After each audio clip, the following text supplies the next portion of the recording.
নমস্কার সবাইকে, good morning. AC কম্পার্টমেন্টে কোনো দিন থাকিনি, সবে সকাল হলো আর ঠান্ডায় আমার গলা একদম ধরে গেছে। গায়ে আমি মোটা কিছু চাপা দিইনি। জানলা থেকে দেখতে পেলাম প্রায় সবুজ বাগান, সবুজ ঘাস, সব কিছু দেখতে পাচ্ছি। এত জোরে ট্রেনটা চলছে, মাঝে মাঝে মনে হচ্ছে যে কী আর বলবো। যাই হোক, খুব সুন্দর প্রকৃতি দেখতে দেখতে আমি চলেছি। এই জন্যেই আমি আগে থেকেই একটা জানলার ধারে সিট বুক করেছিলাম। কি সুন্দর ট্রেনটা যাচ্ছে দেখেছেন। এই রকম উপভোগ, এই রকম দৃশ্য আমি খুব কম করেছি। চা বাগান দেখতে দেখতে, আর চা তো ছিল না, তাই চা বাগান দেখতে দেখতে আমি একটা বিস্কুট খেয়ে নিচ্ছিলাম। আসলে সকাল হয়ে গিয়েছে, কিছু না খেলে আবার একটু বেশি খিদে পেয়ে যাবে, ওই জন্য আমি একটা বিস্কুট খেয়ে জল খেয়ে নিলাম। আর এখন আমাদের স্টেশন, আমরা স্টেশনে নামিনি, এটা শিলিগুড়ি। আমরা একটু নেমে দেখছিলাম যে কোথায় এলো। শিলিগুড়ি থেকে আবার ট্রেন পিছনের দিকে ব্যাক করলো। আমি ভাবলাম কি বাড়ির দিকে আবার এগিয়ে যাচ্ছি, তারপর দেখলাম যে না, শিলিগুড়ি থেকে ব্যাক করে অন্য রুটে আমাদের ট্রেন চলেছে। অমনি দেখি খুব সুন্দর আমাদের তিস্তা নদী, আর তার মাঝেই পাহাড়। এত ভালো লাগছিল দৃশ্যগুলো দেখতে। আসলে পাহাড় সবারই মন মুগ্ধ করে, তাই পাহাড় দেখতে দেখতে আর একটু জঙ্গল দেখতে দেখতেই যাচ্ছিলাম। সবার চোখ জঙ্গলের দিকে এই কারণেই, কারণ এই জঙ্গলে নাকি হাতি থাকে। আর এই দেখুন, বর্ষাকালে তিস্তা নদী কতটা ফুলে ফেঁপে উঠেছে, বেশ দেখতে ভালো লাগছে। আমার অপোজিট সাইডে পাহাড় ছিল, কিন্তু আমি ওই জানলাতে যাইনি, আমি আমার সিটে বসে বসে আমি দেখছিলাম। খুব সুন্দর লাগছিল সত্যি, মনটা এত জুড়িয়ে যাচ্ছিল। পাহাড়, পাহাড় থেকে নদী, নদী থেকে আবার একটা জনবসতি।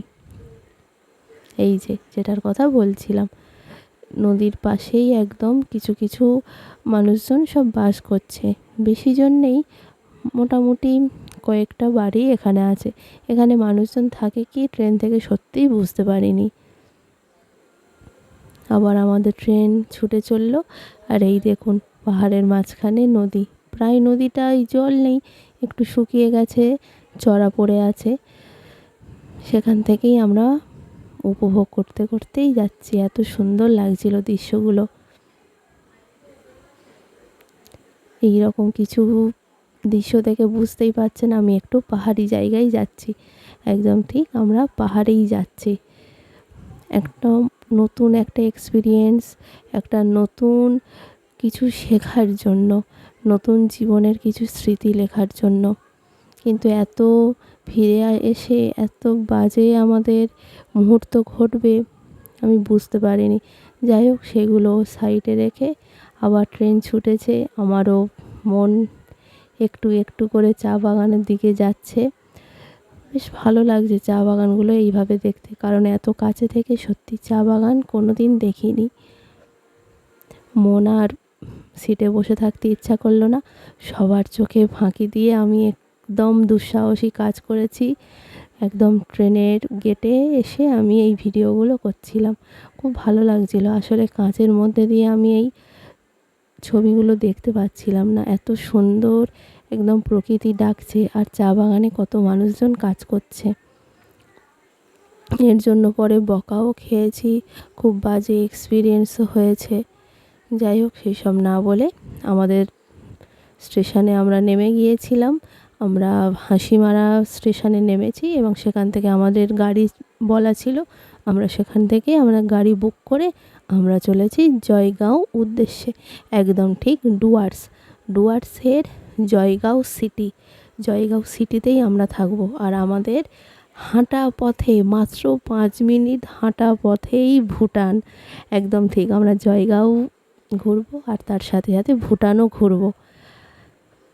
প্রায় আমরা যে পাহাড়গুলো দেখতে পাচ্ছি ওগুলো সবই ভুটানের পাহাড়।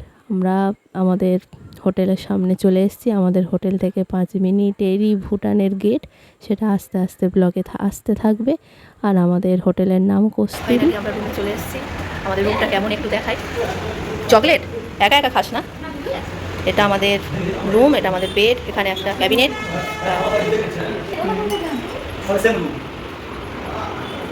ক্যামেরাতে কতটা কালার ভালো আসছে জানি না।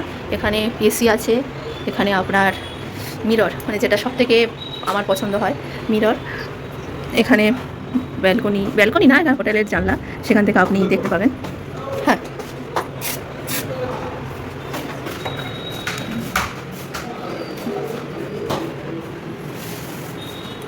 প্লিজ বাথরুমেও একটু প্লিজ।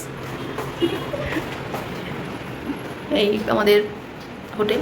আমার যেন কেমন একটা স্মোক করে গিয়েছে কেউ, তেমন একটা ফিলিংস হচ্ছিলো, তাই আমি একটু রুম ফ্রেশনার দিয়ে দিলাম চারিদিকে। তো এটাই হলো আমাদের বাথরুম।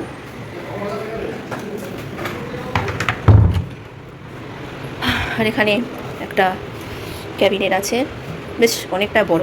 এইরকম বাড়িতে করারও খুব ইচ্ছা। এখানেও আপনি ট্রলি রাখতে পারবেন।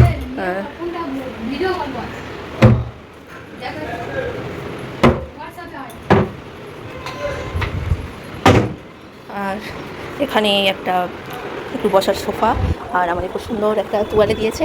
আর এখানে অনেক কিছু ছিল, তা আমরা যেহেতু 2 বন্ধু করেছি, তার আগে আমরা ভাগ করে নিয়েছি সব কিছু, কে কোনটা নেব, ঠিক আছে। তা ও এই নিয়েছে। এখানে একটা ব্রাশ ছিল, দুজন ছিলাম, মানে এক কথায় দুজন আমরা আছি, কিন্তু সব কিছুই একটা একটা করে। তো এখানে এই সব কিছুই আছে। এখানে একটা ভালো দেখলাম, একটা ব্যান্ডেড দিয়েছে, কানের একটা তুলো, একটা শ্যাম্পু, কন্ডিশনার, একটা মাজন, চিরুনি, একটা তেল বাজাজের, এই সব কিছু দিয়েছে। আর এখানে আপনার সব কিছু আছে। এটা আসাম টি, অরিজিনাল আসাম টি, দুটো নেসলে লজেন্স চকলেট হবে। আর এখানে সুগার সব আছে। আর এটা আই থিঙ্ক কফি। ও না কিছুই নেই এটাতে। এটা একটা কেমন থাকে ইলেকট্রিক কেটেল, আর সব কিছু। আর এটা আমাদের মেনু কার্ড, মানে যদি আপনার রুমের মধ্যে থেকে কিছু অর্ডার করতে চান, তো সেটাই এখানে দিয়েছে। আমরা এমনিতে খুব টায়ার্ড, একটু ঘুমাবো, স্নান করবো, কিন্তু হ্যাঁ, ঘুমটা হয়তো আমাদের হবে না, কারণ আমরা 3টের সময় খাওয়া দাওয়া একটু ফ্রেশ করে নিয়ে 3টের সময় যে সাইট সিনগুলো আছে জয়গাঁওতে, আমরা এসছি মেন ডুয়ার্সের জয়গাঁওতে।